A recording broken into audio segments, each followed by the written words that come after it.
A invenção do purgatório. Muito se fala sobre a realidade do purgatório. Muitos protestantes questionam se o purgatório realmente é uma coisa que existe e se está fundamentado na Bíblia.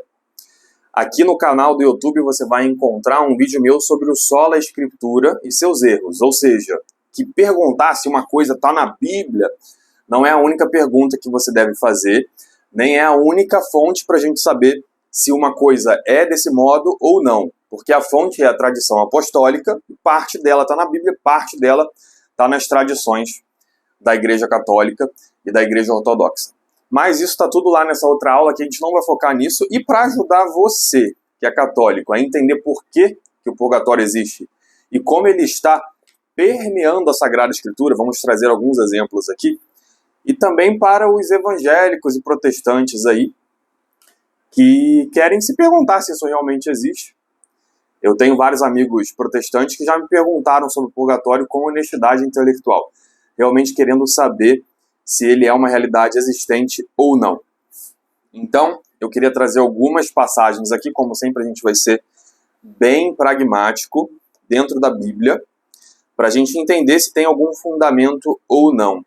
E o que eu queria trazer primeiro é já começar direto lá no Evangelho. A gente vai entrar aqui no Evangelho de São Mateus, capítulo 12, versículo 31. Jesus está fazendo uma série de discursos aqui, e ele fala: por isso eu vos digo, todo pecado e toda blasfêmia que serão perdoados aos homens, mas a blasfêmia contra o Espírito Santo não lhe será perdoada. Todo que tiver falado contra o Filho do Homem será perdoado. Se, porém, falar contra o Espírito Santo, não alcançará perdão nem neste século, nem no século vindouro.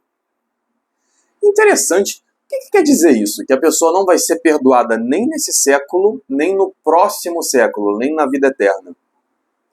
Jesus está abrindo uma possibilidade aqui de termos pecados que podem ser perdoados, não nessa vida, mas na próxima, ou seja, em algum período antes da entrada final no reino dos céus, onde a gente vai reinar com Jesus e não tem mais possibilidade de pecado.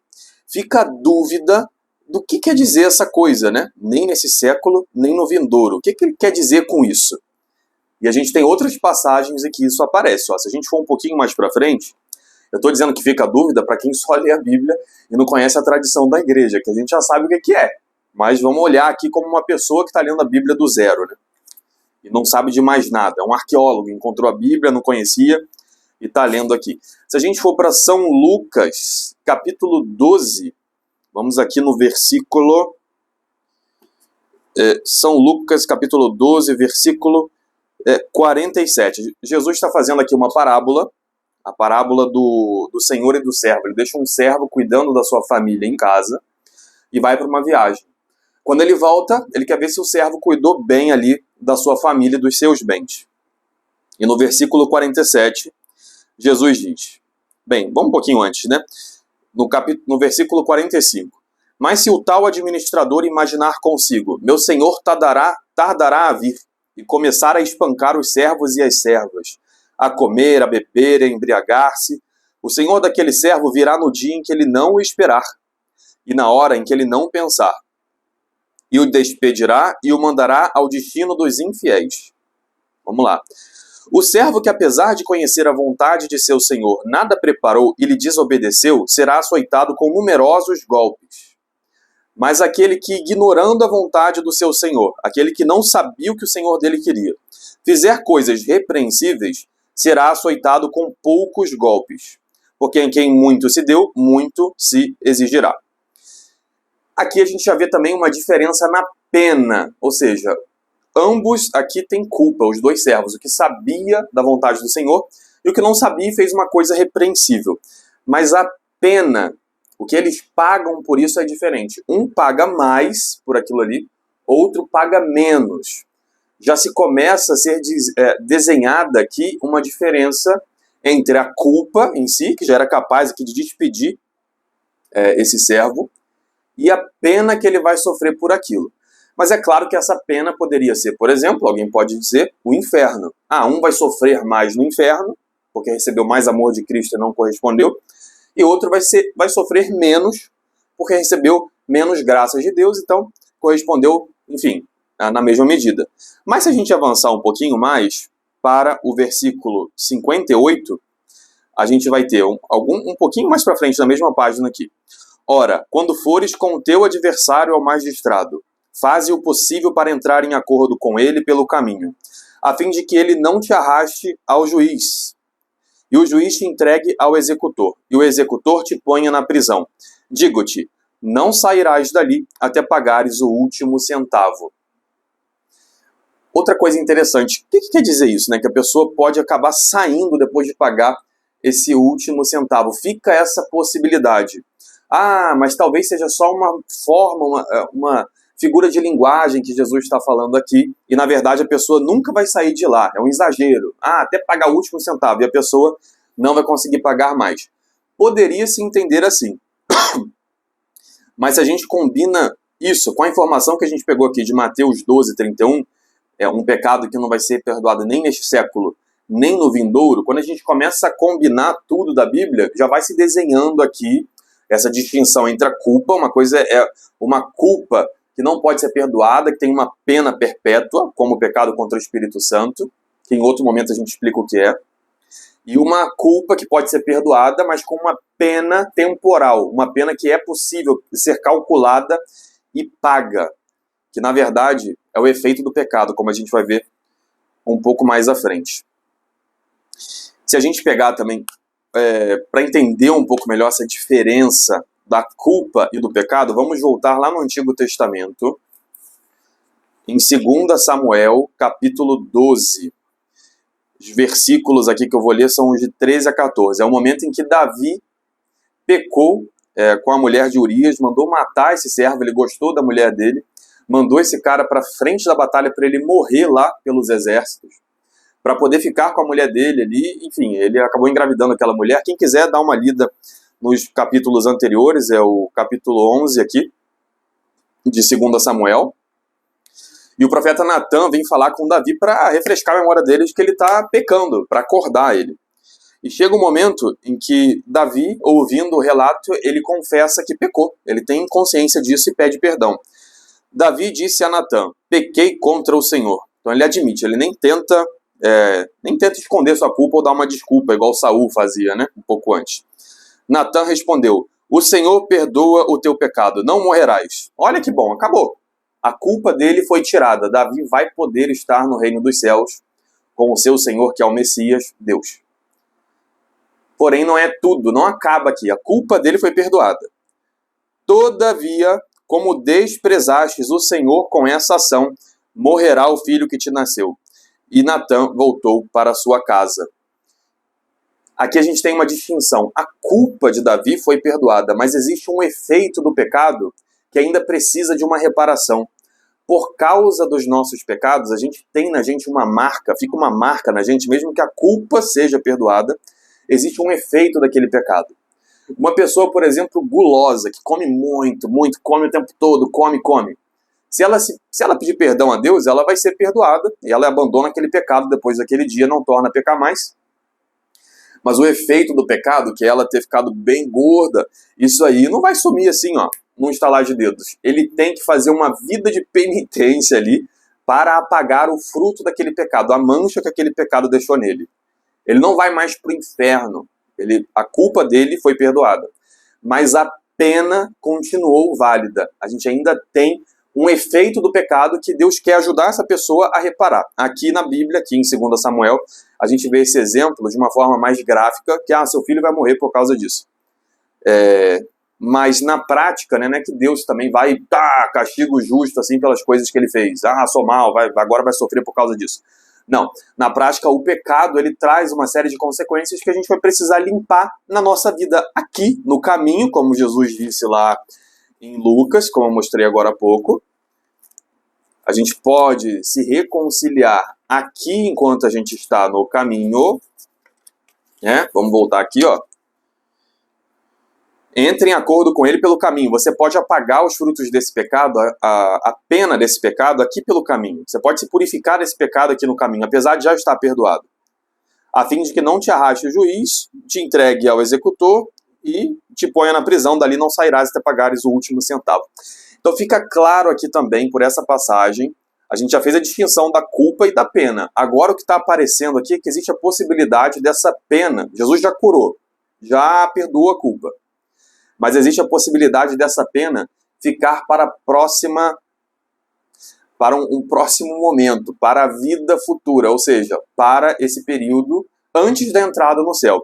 Ah, isso que você está falando é uma inovação, é uma coisa louca. Não é uma inovação. Vamos ver como é que os primeiros cristãos entendiam esse tema?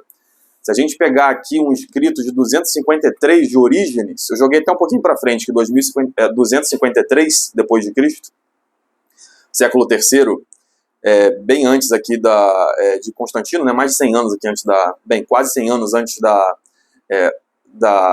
do interrompimento ali da perseguição aos cristãos com Constantino, a gente tem Orígenes, ele morre em 253, deixou uma série de escritos, um desses escritos é a sua homilia número 33, e ele está comentando essa passagem aqui de São Lucas. E no final desse comentário ele diz o seguinte, ó: o último centavo, como diz nosso Senhor, é pequeno e magro, pois assim são nossos pecados, ou gordos ou magros. Bem-aventurado, portanto, aquele que não peca. E, se em segundo lugar está aquele que tem apenas um pecado magro, há, todavia, alguma diferença entre os pecados magros, do contrário não diria, enquanto não pagares até o último centavo. Se afinal deve pouco, não sairá até que pague o menor quadrante. Quem, contudo, estiver sujeito a uma dívida grande, contar-se-ão infinitos séculos até que ele pague tudo. Os primeiros cristãos liam isso aqui, já entendendo que existe um pagamento de pena no pós-vida, caso, mesmo que a pessoa seja perdoada e vá para o céu, caso ela não limpe isso pelo caminho. Ah, de onde ele tirou isso? Bem, ele está próximo da época dos apóstolos, ele pode ter ouvido isso da boca dos apóstolos. E a gente não tira as coisas do nada. Se você quiser saber mais sobre isso, vê a aula do Sola Escritura, bem importante para entender isso.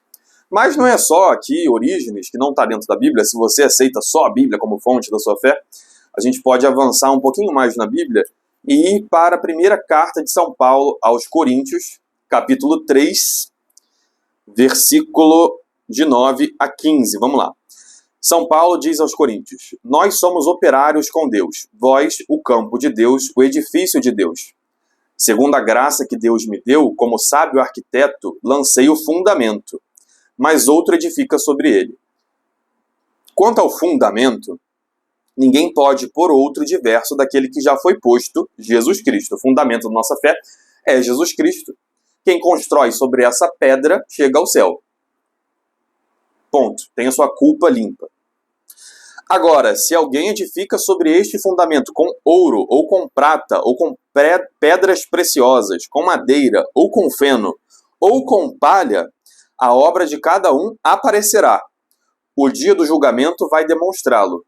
Será descoberto pelo fogo. O fogo provará o que vale o trabalho de cada um. Ou seja, todo mundo que constrói em cima da fé em Cristo, da pedra, é fiel a Cristo, tem a sua culpa limpa, mas constrói o edifício da sua vida sobre essa pedra, e pode ser com palha, pedra, com feno, com ouro, enfim.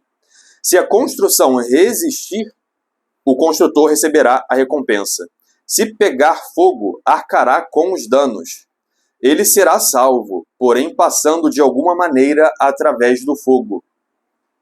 Gente, sinceramente, essa passagem aqui é tão clara que não tem o que falar. Eu até fico na dúvida se... Falando mais de pastores evangélicos mesmo, aí, protestantes, que já leram bem a Bíblia, será que essa passagem é pulada? Porque está bem clara aqui a necessidade de se pagar, de se provar a sua obra que você constrói sobre Cristo. São Paulo é bem claro, diz, ele será salvo, mas como que passando pelo fogo. Então ele deixa realmente algo claro aqui de que a gente tem esse pagamento de pecados depois da vida se a gente não pagar aqui. E se a gente quiser pagar aqui? Vamos para outra carta de outro apóstolo, o apóstolo Tiago, capítulo 5, versículo 19. Ele está fechando a carta dele aqui. Meus irmãos, se alguém fizer voltar ao bom caminho algum de vós que se afastou para longe da verdade, saiba, aquele que fizer um pecador retroceder do seu erro, salvará a alma do seu irmão da morte e fará desaparecer uma multidão de pecados. Acontecem duas coisas aqui. Vamos lá, a gente tem uma pessoa que abandonou a fé, então ela tem uma culpa ali, até mesmo talvez um pecado contra o Espírito Santo. Se ela não se redimir ali, se ela permanecer naquilo, isso se transforma num pecado contra o Espírito Santo, ela iria para o inferno. E um outro irmão que está dentro aqui da fé, tanto que ele vai atrás desse irmão que se extraviou para tentar resgatá-lo. E quando ele resgata, ele salva esse irmão da morte. E ele mesmo, que salvou esse irmão da morte, tem uma multidão de seus pecados cobertos. Mas se ele já estava aqui, salvo da morte perpétua, do inferno, vai lá e até salva outra pessoa. Ele não pode ajudar a outra pessoa a tirar o cisco do olho dela se ele ainda não tirou a trave do olho dele. Então a gente entende aqui que ele está no edifício de Cristo, sob a pedra de Cristo, e ele vai ser salvo. Mas com esse ato, ele faz desaparecer uma multidão de pecados que ele tem. Ora, se ele já morresse e fosse direto para o céu, que necessidade haveria de cobrir pecados? É que São Tiago está deixando clara aqui a diferença da culpa que foi perdoada e da pena desses pecados que a gente ainda carrega, que precisam ser cobertos nesta vida ou na próxima. Eu vou também trazer aqui uma passagem que que na Bíblia protestante não tem, apesar da gente ter isso na Bíblia de tempos imemoráveis, e eu posso inclusive gravar uma aula depois sobre isso, mostrando que a gente tem documentos antigos que botam os livros deuterocanônicos dentro da Bíblia há muito tempo atrás. É uma tradição apostólica desde os apóstolos. Mas eu vou citar aqui, para os católicos que estão me ouvindo, 2 Macabeus, capítulo 12. Vamos lá no versículo 39. Depois disso, reunindo seu exército, Judas Macabeu, alcançou a cidade de Odolam, e chegando o 7º dia da semana, purificaram-se segundo o costume e celebraram ali o sábado. No dia seguinte, Judas e seus companheiros foram tirar os corpos dos mortos, como era necessário, para depô-los na sepultura ao lado de seus pais. Então, os mortos ali da batalha, que eram judeus, tinham lutado ali, protegendo a Israel. Morreram tentando proteger a Israel. Proteger o nome de Deus. São mártires. Ora, sob a túnica de cada um, encontraram objetos consagrados ao ídolo de Jâmnia, proibidos aos judeus pela lei. Todos, pois, reconheceram que esta foi a causa de sua morte. Então, eles não eram tão fiéis assim. Eles estavam ali com o ídolo, né? Eles não estavam seguindo a Deus 100%. O que acontece com essas pessoas? Vão para o inferno? Aí vem aqui, ó. Bendisseram, pois, a mão do justo juiz, o Senhor, que faz aparecer as coisas ocultas, e puseram-se em oração para implorar-lhe o perdão completo do pecado cometido. Esses irmãos já haviam morrido, e a gente tem aqui os macabeus rezando por esses irmãos que já morreram, para que seu pecado fosse perdoado completamente, perdão completo, que também inclui a pena. O nobre Judas falou à multidão, exortando a evitar qualquer transgressão, ao ver diante dos olhos o mal que havia sucedido aos que foram mortos por causa dos pecados. Em seguida organizou uma coleta, enviando a Jerusalém cerca de 10.000 dracmas para que se oferecesse um sacrifício pelos pecados.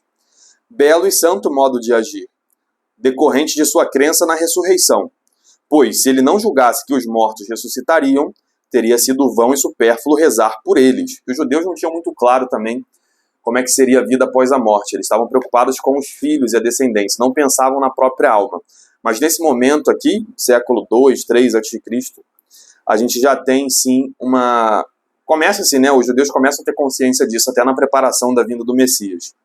Jesus depois vai falar que sim, de fato, existe a ressurreição. E quem não cria nela estava completamente enganado. Mas se ele acreditava que uma belíssima recompensa aguarda os que morreram piedosamente, era esse um bom e religioso pensamento. Eis porque ele pediu um sacrifício expiatório para que os mortos fossem livres de suas faltas. Então, se alguém morre com uma culpa de ter resistido ao Espírito Santo a vida inteira dela, ela vai para o inferno. Isso aí a gente já sabe. Mas se ela tem sim uma esperança em Deus, mas está cheia de consequências de pecado na sua alma, ela precisa reparar esse pecado. E os macabeus aqui até oferecem um sacrifício para a reparação desse pecado. Então fica bem clara aqui a doutrina do purgatório na Bíblia. Se for para escolher uma passagem, alguém quer ouvir isso, você tem pouco tempo aí para argumentar, ou você quer se agarrar em uma passagem, lembre-se sempre de 1 Coríntios 3, versículo 15. Se pegar fogo, arcará com os danos, ele será salvo, porém passando de alguma maneira através do fogo. Então fica bem claro isso aqui. E eu queria trazer também alguns documentos da igreja, em que momento a gente passa a chamar de purgatório. Nos primeiros séculos, a gente vai ter uma série de documentos que citam aqui o hábito de oferecer missas pelos defuntos. Por exemplo, vou trazer aqui um documento de 732 depois de Cristo, uma carta de Gregório III para o bispo Bonifácio em 732, onde ele diz o seguinte: esse bispo tinha perguntado ao Papa, à Santa Sé, se era conveniente rezar pelos mortos. Então já tinha aquela dúvida naquela época. Igual agora, um monte de gente com dúvida, né? As heresias voltam o tempo inteiro. Pediste claramente conselho se é lícito oferecer oblações pelos mortos. A Santa Igreja acha que cada um pode oferecer oblações pelos seus mortos verdadeiramente cristãos e que o presbítero pode lembrá-los. E, se bem que todos nós estejamos sujeitos a pecados, é apropriado que o sacerdote faça memória dos católicos defuntos e interceda por eles. Isto, todavia, não deve ser feito em prol de pessoas ímpias, ainda que tenham sido cristãs. Porque essas pessoas ímpias pecaram contra o Espírito Santo, morreram em pecado mortal, né? Algum pecado que vai contra os 10 mandamentos diretamente. Se elas não se arrependeram deles, não se confessaram, vão para o inferno. Mas as pessoas que não morreram em pecado mortal, que estão em graça, têm fé em Cristo e confessaram seus pecados graves, elas ainda podem ter essa pena, então a gente deve sim rezar por elas e oferecer a missa. E o primeiro momento em que a gente vê registrada essa palavra purgatório, que uma coisa ela já está aqui, já mostrei que ela está aqui na Bíblia. Está claro que existe. Agora, em qual momento a gente deu esse nome purgatório? Ficou claro esse nome, permitindo que a gente grave uma aula como essa, por exemplo. No século XIII, 1254, é o mais antigo que eu encontrei, talvez tenha mais antigos, mas é a primeira vez que aparece a palavra purgatório, pelo menos nos documentos que eu tenho acesso hoje. É uma carta aqui de Inocêncio IV para o bispo Túsculo, que era um bispo que era responsável pelos fiéis e os outros bispos de origem grega, ou seja, para o oriente da igreja, já num período aqui que a gente está depois do cisma, depois da divisão aqui com os ortodoxos. Primeiro ele faz uma defesa aqui, como eu fiz aqui na aula, falando, por exemplo, da carta de São Paulo aos Coríntios. E aí ele diz o seguinte, ele mostra que também os próprios gregos, os fiéis do Oriente, os bispos do Oriente, segundo o que se diz, segundo a verdade, sem nenhuma dúvida, creem e afirmam que as almas daqueles que receberam, mas não cumpriram a penitência, ou então os que morreram sem pecado mortal, mas com pecados veniais e de pouca monta, são purificados depois da morte e podem ser ajudados com as orações de sufrágio da igreja. Então os gregos já tinham isso claro também. Os orientais cristãos do Oriente tinham essa mesma visão que os cristãos do Ocidente. É claro, eles receberam isso dos apóstolos. Talvez não com esse nome de purgatório, mas todos entendiam, como a gente viu aqui na carta de São Paulo, a gente viu no Evangelho, a gente viu a distinção até lá em Samuel, já era claro que existiam duas coisas aqui, a culpa e a pena, e que a pena podia ser paga após a morte. Tarará. Ora, por que dizem que o lugar de tal purificação não lhes foi indicado com um nome preciso e peculiar pelos seus doutores? Ou seja, os primeiros bispos lá do Oriente não deram um nome para o purgatório, só explicaram que ele existe. Quem morre nessa situação, acontece isso, isso e aquilo, mas não deram um nome de purgatório. Nós, que segundo a tradição e autoridade dos santos padres do Ocidente, o denominamos purgatório, olha aqui a palavra, eu não sei se tem antes, mas essa é o documento mais antigo que eu tenho aqui citando esse nome, purgatório. Queremos que de agora em diante seja por ele chamado com este nome. Com aquele fogo transitório, isso sim a gente tem já lá na Bíblia, né, esse nome, fogo transitório. De fato, certamente são purificados os pecados, não todavia os delituosos ou mortais que não foram perdoados antes mediante a penitência, mas os pequenos e de pouca monta, que ainda pesarem depois da morte, mesmo tendo sido perdoados durante a vida. Porque a culpa foi perdoada, mas a pena permaneceu. Deus, em sua misericórdia, o que Ele quer é que para a gente tenha plenitude de vida nele, a gente precisa estar limpo. É impossível a gente apreciar a visão de Deus com sujeira nos olhos, como se eu tivesse um óculos aqui todo sujo. Eu não vou conseguir apreciar a visão de Deus. Então o purgatório é esse momento em que a gente tem a oportunidade de se purificar das manchas que o pecado deixou na gente, das penas, para as pessoas que não fizeram isso durante a vida. Todas as obras de caridade, dar de comer a quem tem fome, dar de beber a quem tem sede, acolher o peregrino, vestir o nu, visitar o doente e o preso, enterrar os mortos, ensinar o ignorante, aceitar com paciência o defeito do próximo, corrigir quem erra, dar bom conselho, todas essas boas práticas de piedade, as orações, as missas, tudo isso aqui vão limpando essa mancha que a gente tem nos olhos para que a gente possa ver a Deus face a face na vida eterna.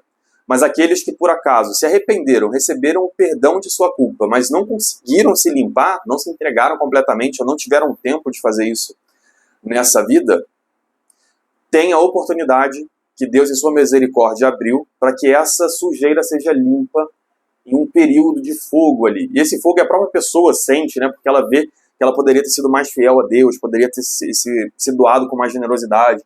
Esse próprio sofrimento e tomada de consciência vai limpando ela para que ela chegue sim ao céu. E é muito bom que a gente reze missas e reze por essas pessoas para que elas cheguem o mais rápido possível à plenitude da glória, entrem no céu e reinem com nosso Senhor Jesus Cristo.